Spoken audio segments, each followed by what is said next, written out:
Good day to everyone. We have seen the various types of testing.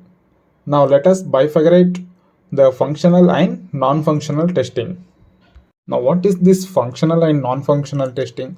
Functional testing, that means we are bifurcating the testings based on the functions. That means testing the functional aspects of an application. This is called as functional testing. And the types of functional testings are the unit testing, component testing, smoke testing, integration testing, regression testing, sanity testing, system testing, user acceptance testing. Here we are mainly focusing on the functions of the application. In other words, we can say that we are mainly concentrating on the features of the application here.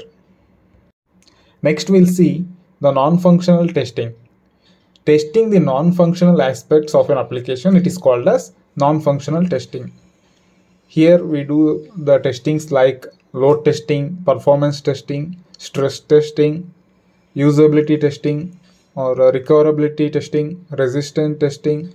Like this, we do so many types of testing. Here we are not testing the features. We are only testing the non-functional aspects here. This type of testing, it is called as non-functional testing. Thank you for watching our video. Please do not forget to subscribe to our channel so that you do not miss any of our video or updates. Thank you.